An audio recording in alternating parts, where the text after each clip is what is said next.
You guys, it's fund drive time again at the Libertarian Institute. That's libertarianinstitute.org/donate. Our team is growing and getting better all the time.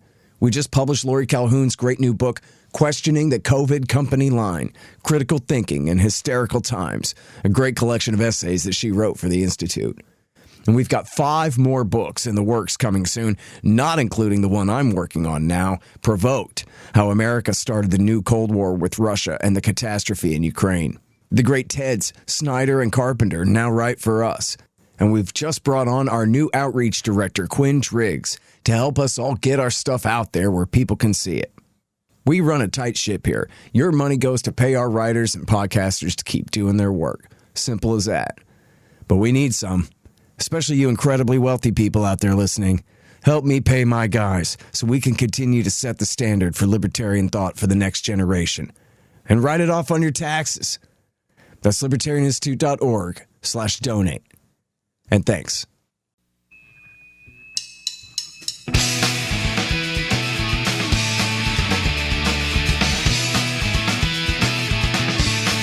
All right, y'all, welcome to the Scott Horton Show. I'm the director of the Libertarian Institute, editorial director of antiwar.com, author of the book Fool's Errand, Time to End the War in Afghanistan, and the brand new Enough Already, Time to End the War on Terrorism. And I've recorded more than 5,500 interviews since 2003, almost all on foreign policy, and all available for you at scotthorton.org. You can sign up for the podcast feed there, and the full interview archive is also available at youtube.com/Scott Horton Show. All right, you guys, on the line, we've got our old friend Jeff Deist. He was the chief of staff for Dr. Ron Paul, the greatest American who ever lived, former congressman. And then he was the director, I guess, of the Mises Institute for many years. And now he's at a company called Monetary Metals. Not that we're advertising for them, because we have a monetary advertiser of our own here. But good friend, and happy to have you back on the show. How you doing, Jeff? I'm doing good, Scott. How are you? I'm doing real good, and I owe you an apology, man. I have your book on the shelf, A Strange Liberty, and I know it's great because I heard you talk about it to other people and things like that, but man, I am up way past my eyeballs writing a book of my own right now. But I swear yours is right at the top of the pile there for getting to when getting to comes. Hey, you know what, Scott? There's plenty of books for you to read. I'm sure you got a whole bookcase behind you of books that you need to read ahead of mine. No, you know what? I'm actually really interested in what you have to say there and talking with you all about it. We talked a bit about some of the stuff based on articles that you've written in the past on the show before. But this project has got me just underwater, man. What can I say? Artificial deadlines, you know? What are you going to do? Extend them? Anyway, listen, I have you on for a specific reason or two. First of all, I want to talk about the BRICS. No, that's not first of all. Second of all, I want to talk about the BRICS and a new global currency and all these kinds of things. You recently did a very interesting podcast where you interviewed a couple of monetary and economic experts all about that. So I want to talk with you all about that. But first and foremost, what I think is really most important when I have a real expert Austrian economist like yourself on the show is for the people who aren't necessarily libertarians or aren't necessarily familiar with the Austrian school of economics. It seems to me, even though there are so many great insights of the Austrian school, the way to really get through to people is the one thing that you guys have over all other schools of economic thought, and that is that you're the only ones who truly understand and can properly explain the reasons behind the boom-bust cycle. And now every American lives through it. Every 10 years, the economy crashes and sucks for a while, and then it gets really good, and then it crashes again. And everybody knows, but you know, government schools always just blame the wild excesses of free market capitalism in the 1920s for causing every problem we have now somehow. And anyway, I already know that you're right, but I know, and I like to encourage people to think of it this way, that if you were anywhere on the left or right spectrum of political beliefs and economic beliefs and whatever, that this is still true. Like, you could be totally for the welfare state, or you could be totally for corporatism in some weird, corrupt way. I don't know. Still, the Austrians are right about the boom and bust, and it's so important. Of course, we're living through it right now. So I was just wondering, thumbnail, can you make it plain for them what it is, and especially in contrast to the way they explain it on CNN if you tune in? Well, it's interesting. People refer to it as a business cycle. It's not a business cycle. It's a central bank cycle. And you talk about people having lived through these booms and busts every 10 years or so. One of the major selling points of the Fed more than 100 years ago now was that it was going to smooth these out. We weren't going to have these booms and busts anymore. So I would say by that measure, it's been a significant failure. I mean, right, not too long after the Fed was created, we had the worst depression of the 20th century. And we've had a bunch of mini and not so mini ones since. So if you think that that was the job of the central bank, then arguably it has failed in that primary job. So I would say this is a credit cycle. I would say that politicians and central bankers, not just in America, but basically in all Western countries, get together and decide that they can use some combination of monetary and fiscal policy to juice the economy. And by juice the economy, I mean create more money in credit at lower interest rates to increase demand. This is the mania. This is the animating focus of our econ profession today, and especially of bankers, is that we need to stimulate demand. We need to make people want to buy more stuff. That's the Keynesian program in a nutshell, is that a healthy, happy, prosperous society is built on consumer demand. Really up until, certainly in the 19th century, but really up until the beginning of the 20th century, economics was understood to, or economists understood this to be the opposite. They understood that production precedes consumption. Production's how you build a healthy economy. And so when we say production creates consumption, what we mean is that when people are productive, when they work at their job and create a good or a service, that's what gives them the income and the ability then to become consumers, not the other way around.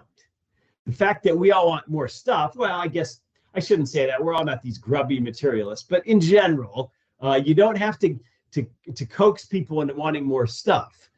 You have to coax them into being able to afford it. So we all sort of want more. That's a natural human impulse.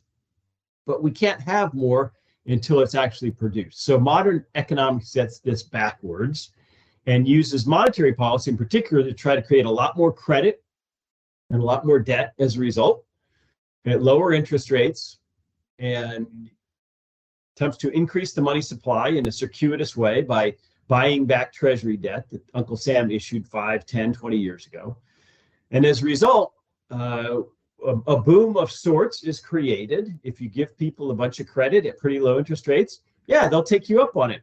You know, maybe instead of buying that modest Ford Focus, I'll go ahead and buy that fancier car. You know, maybe instead of buying that modest home that's really within reasonable affordability for me, I'll buy that big McMansion. You know, whatever it might be, this manifests throughout the economy, not just at the individual level, but at the corporate level. All these mergers and acquisitions, all these giant corporations say, you know, we're supposed to be productive and make a profit, and we're supposed to pay a dividend and all these old-fashioned concepts. But gee whiz, if Uncle Sam wants us to be able to borrow money at something less than 2% or less than 1% or almost zero, well, that kind of sounds like gambling with house money. So yeah, we'll take you up on that. And when corporations do that, it creates all kinds of crazy malinvestments throughout the economy. When the cost of borrowing money is what I would argue artificially low, lower than it would be in a free market, then all kinds of projects and businesses and joint ventures and mergers and new service lines and new stores, all kinds of things start to look good on paper because the cost of capital is so low. But when things start to unravel and interest rates start to rise, Warren Buffett famously said, you know, the tide starts to recede and we see who's not wearing a bathing suit. So the Austrian term for this is malinvestment, a lot of money and time and human energy gets poured into unprofitable things. And so when all of this eventually goes belly up, we find out that, hey, instead of having production lines for Cadillac Escalades, big fancy gas guzzlers, there should have been production lines being created for Ford Focuses, little small efficient cars, whatever it might be. And there's a million ways that this cycles through the economy. These really fancy ice cream places where a thing of ice cream is $8 or something instead of $3 like it used to be at Baskin Robbins. All kinds of things, luxury homes, high-end restaurants. I mean, it's just endless. So all kinds of business combinations happen because of this artificially expanded credit market. And so that's the boom, and it's a happy time.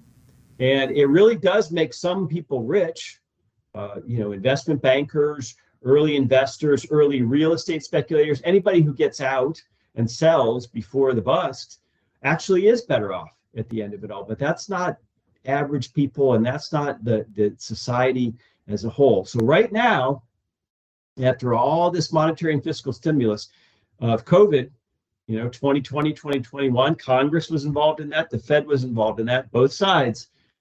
Boy, oh boy, we had a nice narcotic effect there for a couple of years. And a lot of dudes in Austin, Texas were buying $65,000 ginormous Ford F-150s. And now that is starting to come to an end. Interest rates are way up. People are paying 8%, 10% to buy a car. People are paying 7-8% to buy a home. And so we're starting to feel the pinch.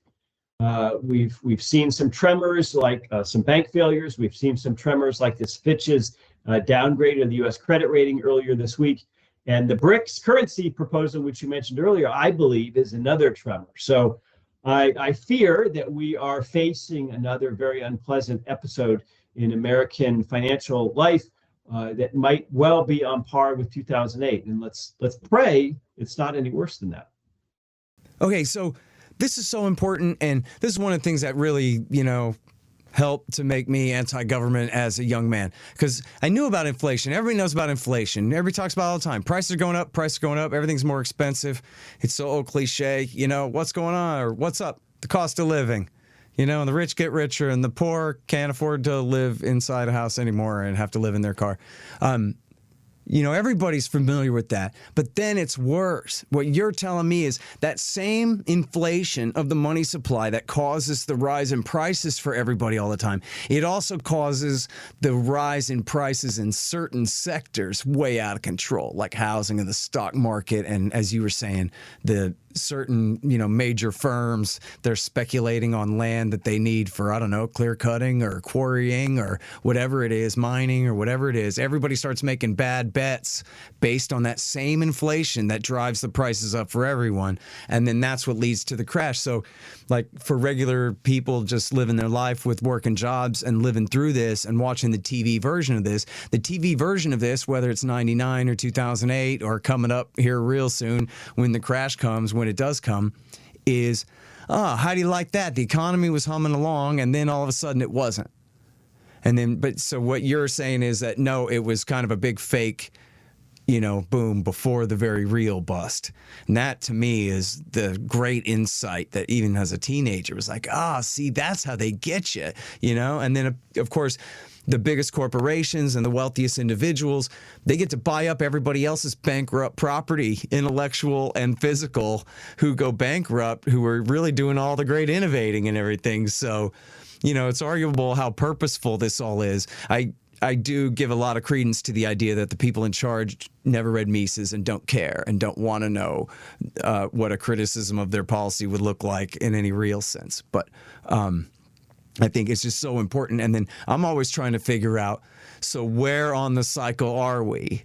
And going back to my, and my limitations on this, Jeff, as an economist, I'm a great anti-war guy. So I take much more of the kind of layman's introductory sort of level view of this stuff. Like, for example, I think it's chapter 11 of Murray Rothbard's book, For a New Liberty, where he talks about inflation and the business cycle. And he says that whenever they go, uh-oh, we kind of got a little carried away there, dude. And then they try to prick the bubble and let a little bit of air out slowly, but that never works. It always pops. There's always a giant crash. And in fact, this is what I was going to say earlier that I forgot. You probably remember that Peter Schiff, who I know you're familiar with, he gave this famous speech in 2006, I think it was, to the mortgage bankers out west, out in Las Vegas, where they had these huge bubbles, right? In Phoenix and in Las Vegas and in LA. It was the worst of the housing bubbles, right? And what he told them, he goes, he like drew a line. I don't know if he even had a graph or something, but he like drew a sine wave. And he goes, look, as much as it goes up artificially from what real productivity would be, what real GDP would be, as much as it's artificially up, that's how low it's going to go, bro. And then one of the guys in the audience at the question time, the guy says, so what are you saying? I should just slit my wrists? And he goes, I'm saying you should sell every house that you own right now, fool, before it's too late. And so does that make sense to you? That's essentially right, that as much as it's a giant fake boom, that's how low it's going to bust. Because I got to tell you, man, I've seen some charts that compare the housing bubbles and prices now to 2008. And if that holds true, then we're looking at the end of the world here, pal. Yeah, it is scary, and especially for younger people who are trying to maybe buy a home for the first time. Now, with the same house at 3% mortgage rate versus 7 or 8, the monthly payment doubles on the same house, and you end up paying way more interest relative to principal over the life of the mortgage, especially if you take all 30 years to pay it off. So that's discouraging to me. I will say that lending standards have not been as loose as they were in that period that's featured in The Big Short, the movie, which is basically from about 04 to 07. There was a real period of casino mortgages. There were a lot of fly-by-night companies, a lot of what they call liar loans with no documentation. And that movie sort of made famous the idea of strippers or taxi cab drivers having 7 or 8 houses and leverage to the gills, because it doesn't matter, because number go up. And then when number go down, everybody goes bankrupt, and you have a lot of harm spread across society. So I don't think this housing bust is on par with that, simply because the lending hasn't been that profligate. But I would say the commercial side of that, commercial real estate, scares the living daylights out of me, because, COVID, there was already a work from home movement. Let me stop right there on housing real quick. It's just, but prices have gone up so much. So I understand what you're saying, that there's less fraud in it, but that's still, all those payments are being made by people who, the booming economy, they're depending on the booming economy to keep them in those mortgages all the same, right? Absolutely, 100%. Yeah. Okay, and I'm sorry to interrupt you. Go ahead. So it's a scary time for commercial real estate. Even before COVID, there was a huge work from home movement. And now, since COVID, downtowns across America that used to be full of office workers are really empty. San Francisco, in particular, is just remarkable. But New York City's not back in terms of its commercial occupancy. Lots of cities. I was in Pittsburgh recently. It was really sad being downtown. It was a weekday, middle of the day, to see how empty that was. And you can watch YouTubes about how empty San Francisco is. Market Street, which is a major artery there, all those vacant storefronts. So I think commercial real estate is going to be the really rough ride, and that bubbles through the economy because there's so many lenders involved in that. There's so many big players involved in that. Yeah, especially when you're talking all those skyscrapers full. I mean, these are huge investments, bazillion-dollar buildings that it's that intervention. I mean, it was already the case that everybody's phone and PC made their office job obsolete, right? But you still had to come to work because that was the way it was. But once they changed all that with COVID, I don't know what percentage of the people are not coming back who kept their office jobs but get to work at home. But it's a lot. And I could see how from the point of view of the market of holding up all of those extremely expensive buildings that must rely on absolute tons of cash flow constantly to keep them, maintained and clean and every other thing to keep them available for anybody else to even try to move into. I could see a real collapse coming there, and then what are they going to do? Bunch of giant empty skyscrapers? Well, also retail storefronts, office parks. There's a lot of examples of this. So it's shopping malls. Restaurants have had a rough go as well with hiring, especially. So it's going to be a very interesting time, and we're going to have to repurpose so much of these buildings. And again, that shows you malinvestment. It's not so easy to repurpose a skyscraper built for business into, let's say, low-income housing for homeless or something. It's not so easy. Yeah. Sorry, hang on just one second. Hey, y'all, Scott Horton here for Tennessee Hot Sauce Company. Man, this stuff is so good. They got all different flavors. Garlic habanero, honey habanero, pineapple habanero, poblano jalapeno, and the blood orange ghost. They're all so good, I swear. And for a limited time, Tennessee Hot Sauce Company is featuring official Scott Horton hotter than the sun thermonuclear hot sauce. It's full of Carolina Reapers, scorpion peppers, Dr. Pepper, hydrogen isotopes, and all kinds of things that'll burn your tongue clean off. Seriously, it's really good. Get yourself a hot sauce subscription. Spend $40 or more and use promo code SCOTT to get a free bottle of hotter than the sun hot sauce. That's tnhotsauceco.com. Hey, y'all got to check out these awesome busts of our hero, the great Ron Paul. They're made by the renowned sculptor Rick Casali. They're 13 inches tall, hand-painted bronze resin based on Casali's brilliant original. Y'all may have seen mine in the background on my bookshelf in some recent interviews. The thing is unbelievable. Check out this incredible piece of art at rickcasali.com/Ron Paul, and you'll see what I mean. Use promo code Horton and you'll save $25, and this show will get a little kickback too. That's rickcasali.com/Ron Paul. Casali is Casali. rickcasali.com/Ron Paul. And there's free shipping too. Man, there's so much at stake here and so much going on. So let's talk about the rest of the world being entirely sick of the American empire. And, Fiona Hill, who is, the Russia hawk and features in Trump's phony first impeachment and all of that. She gave a speech recently where she said, look, it isn't just that, we pushed Russia away and all that. She says this huge percentage of the earth, at least as represented by their sovereign governments, they are taking the opportunity of the war in Ukraine to essentially try to get to side more or less loosely with Russia, but more importantly, side against the United States and the Western-dominated world order, which is somehow, I don't know exactly, all underpinned by American money. And ever since World War II, instead of having gold bricks, all the sovereign governments keep American $100 bills in their vaults. And that underpins all of their debts and this and that and whatever, and how they handle all kinds, not just oil, but all kinds of international exchanges in dollars. And at the very least, Jeff, I know that there is a hell of a motive on the part of a lot of countries, as even Fiona Hill was fretting, to find a way out from under American domination and particularly dollar domination.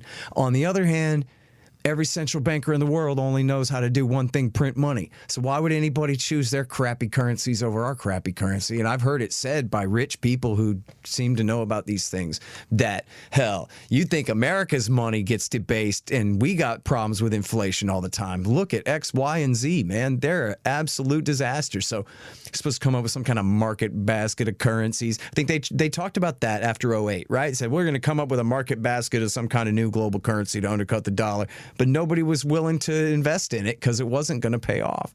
So, oh, wait, one more thing about this before I forget. I thought it was funny. I saw a tweet. I don't know who it was. Some guy gets credit. Random guy gets credit.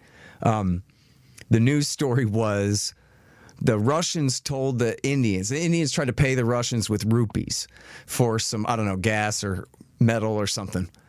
And the Russians told them, yeah, no, we'll take whatever, rubles or dollars or whatever it is, but we won't take rupees. And then so somebody in a smart aleck tweet said, yeah, everybody's multilateralist until somebody tries to settle their account with rupees. And then all of a sudden, not so much, you know? So anyway, I wonder what you think of all of that, because it's obviously huge moves on a planetary scale. I wonder what you make of the so-called threat of it all, and then what really would the result look like for America? Is that a threat that this would hurt the American people if somehow the dam broke and everybody left the dollar for something else? Well, absolutely, that would hurt the American people, because we've enjoyed for many, many decades now what the French finance minister called our exorbitant privilege, which was allowing us to export inflation essentially and buy cheaper goods from abroad, because the whole world needs dollars and has since Bretton Woods, and has especially needed them since 1971. And so international trade, the SWIFT system, buying oil, clearing transactions across borders, these mostly take place using US dollars. So if you look at central banks around the world, if you look at fiscal treasuries around the world, they've all got lots of dollars. Most of them have lots of treasuries as well. And it's just the nature of things. So while it's certainly in much of the world's interest to see the US dollar dethroned in the long term, in the short term, they'd be hurt too, because they've got lots of dollars and dollar denominated treasuries. And if those devalued quickly, you know, unless they got out first, like musical chairs, they'd be holding the bag. So it's very, very interesting. And I think we have to understand this two ways. First, there's the economics of it, but and the monetary system, which is quite complex. You know, 8 billion economic actors around the world. But the other overlay is the geopolitical element of it. And there's lots of ways to wage war. You can wage war through litigation. You can wage war through currency. You can wage war militarily. You can wage war culturally. So, you know, war isn't just always armies and planes and aircraft carriers. And I think Jim Rickards deserves credit. To my knowledge, he came up with the term currency wars, and he wrote a book titled that. I can't recall what year, that was maybe early 2010s. And so the idea that the BRICS countries would try to move against us, form some sort of currency amongst themselves, is certainly rational. Jim Rickards has written about very recently about what the mechanics of that would look like. So I encourage people interested to Google him. Also, Alistair MacLeod in the UK has written some great articles about what he thinks would be the mechanics of a BRICS currency.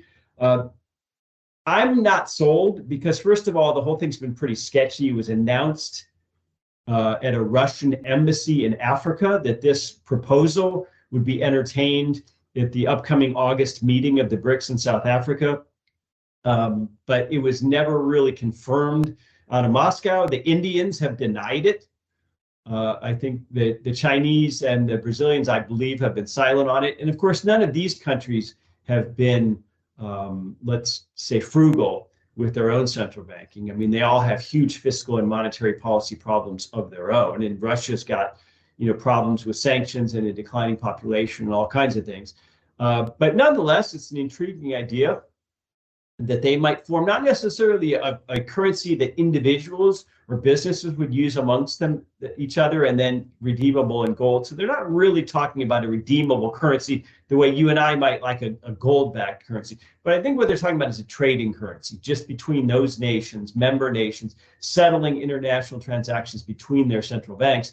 And then they could all basically pledge their gold as backing for this. And if they didn't trust each other, which they probably don't, they could actually keep their gold at home, not ship it to some central vault, and just have an accounting arrangement between them, you know, what they've pledged.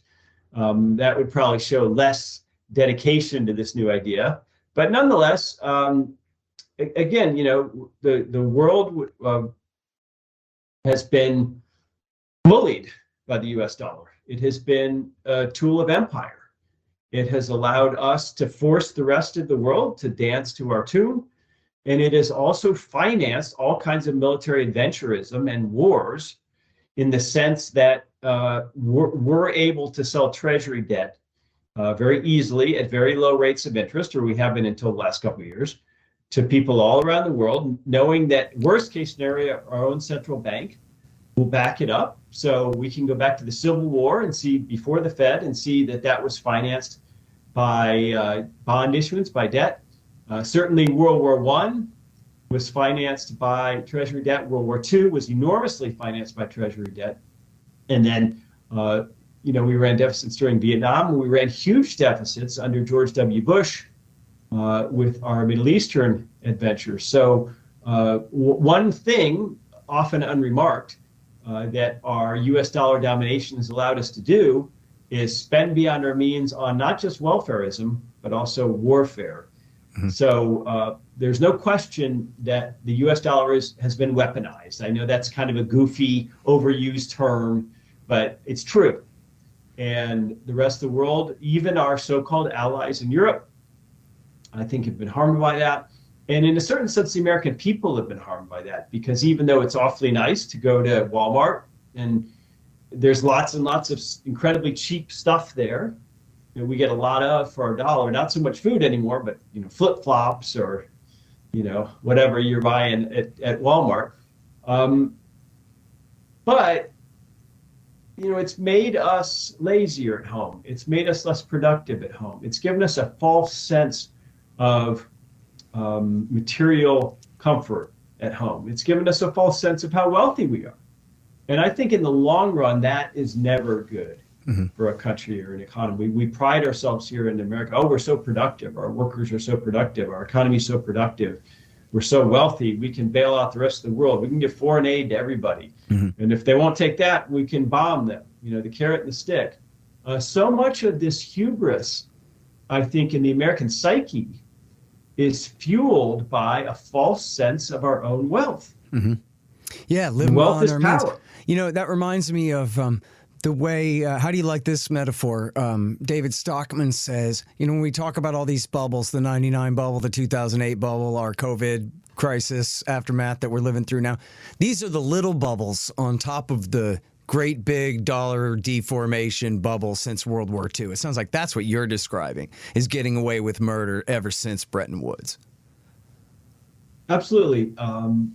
It's been a privilege, but it's also been a curse. And the rest of the world is realizing that.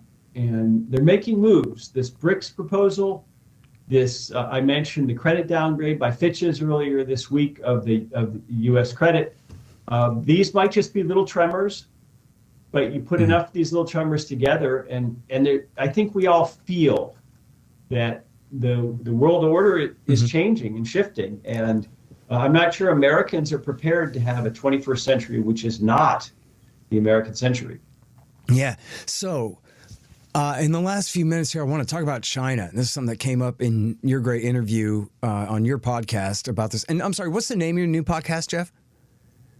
Well, we do a Twitter Spaces every Friday, but then we turn it into a podcast which is called Debased, which is not just the currency, but the ways in which it I think hurts us as a society. Right. Okay. So you guys had this great conversation about China in there, and this is so interesting to me already, and I wanted to talk to you about it. But plus, you just brought up some points there about the inflationary money kind of making all this outsourcing possible. So this has been a huge project. The globalist project, especially since the end of the Cold War, to create at least a de facto world government run out of D.C., right? And with these free trade agreements, I think Justin Raimondo at antiwar.com did such a great job of explaining the division of labor here, where like in Korea and Japan and in Europe, we put our military there and we're in charge of your foreign policy, but we'll give you free and open access to our markets to sell all your crap, even if that undermines working people here. So we're not talking about, but then there's two different questions. In fact, I'm making a tangent, but hopefully it'll make sense. I was really into this kind of John Bircher, anti-New World Order, anti-globalism stuff in the 1990s, and yet I never really was a right-winger. I always was more of a Harry Brown and a Ron Paul guy. And Ron did write about this kind of stuff at the time. But I remember when I first read LewRockwell.com, I think maybe the first thing I ever read by Lew was obviously, here's the guy who leans right for a libertarian. And yet here he just in no uncertain terms, denounced all right-wing protectionism against China and was in favor of free trade with China and in favor of ultimate free exchange between our society and theirs in every way in order to undermine war. And these right-wingers, they don't know what the hell they're talking about when it comes to that kind of stuff. So these things are obviously in conflict in our modern society, where the globalization of trade comes with the globalization of government, comes with the globalization of the American empire. You know, a lot of the empire is in the name of what they call free trade, which is a lot of these kind of rigged imperial type agreements and all of that. But so then a huge part of what's going on in American politics now is the aftermath of all of this outshoring of American manufacturing to China and Mexico too, but especially to China over the last 30 years, really, right? Since H.W. Bush and the end of the Cold War, especially, and the, I guess, under Clinton and that whole regime there.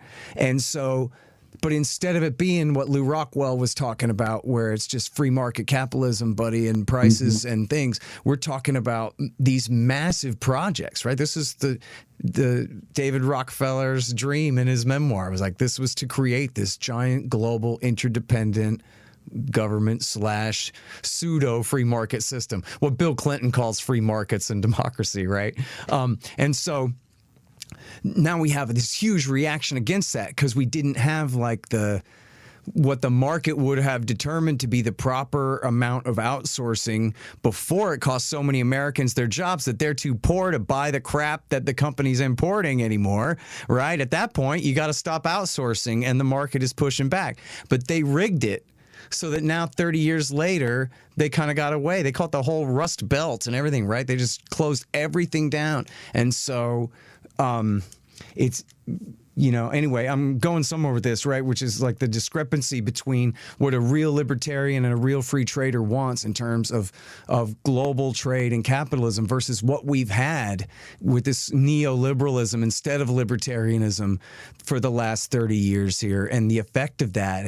And look at how much the right, I don't know about the Republican Party, but I know right-wing people overall are over what they call libertarian free market capitalist economics because of this. Enough of the free traders. We're all Buchananites now, this kind of thing. So I'm sorry for rambling on so long, but you're nodding at me like you understand that I'm sort of making a point. Yeah, so what do you think about all that? That's interesting how there's been a reaction to this neoliberal capitalism. And what people talk about is the new right, whether that's the Patrick Deneen types or the Orrin Cass types. I think that's reactionary. I mean, that's the idea that we've hollowed things out. And I'm not sure that all of that so-called free trade that occurred was really market-based. I think a lot of it was machinations like NAFTA, machinations like between the OECD nations, machinations like GATT and some of these other big treaties that libertarian groups like Cato supported, but the people like the Mises Institute and Ron Paul did not support because they saw them as basically cronyist type agreements. And, you know, we've seen the effects of this. Look, I'm a free trader, but I can also acknowledge challenges. I remember Pat Buchanan after the Fukushima event. There was a period of 6 to 12 months where all the Japanese car dealers in America, like Honda, didn't have enough cars and parts because they were all reliant on just-in-time delivery systems from Japan operating just in time. And then something like Fukushima happens and they're not operating. And Pat Buchanan said, aha, see, I told you, we're too dependent. We outsourced all of our Honda parts. And, you know, more recently during COVID, when we had all kinds of supply chain disruptions and shipping disruptions around the world, it turns out that Taiwan is the overwhelming manufacturer of chip technology for all kinds of applications, you know, computers, but also refrigerators, and the aforementioned Ford F-150s. You know, cars don't go anymore unless they have a chip. And so we had all these cars that were basically done, sitting on lots rotting, just waiting for the chip, and we couldn't get it. And so that's the sort of thing that gives protectionist ammo, I think, in this unhappy, divisive society of ours. But how utopian and crazy is it then to think of what would have been if Ron had won in '88 and Harry Brown had won in '96, and we'd had, instead of Bill Clinton and W. Bush neoliberalism, we'd had actual libertarianism, where the principle was absolutely we want free and open trade with China, but also absolutely we won't do anything as a national government to help corporations bear the cost of outsourcing and getting away with firing entire towns worth of American people. Well, I think it'd be a happier and more peaceful world. That's all I'll say in closing. There you go. Well, fair enough. Okay. Well, thank you, Jeff, for your time. I learned a lot. I really appreciate it. Everybody, you can follow Jeff Deist on Twitter at Jeff Deist, and he's at Monetary Metals. That's monetary-metals.com. Really appreciate you, man. Thanks, Scott. The Scott Horton Show, Anti-War Radio, can be heard on KPFK 90.7 FM in LA, APSradio.com, antiwar.com, scotthorton.org, and libertarianinstitute.org.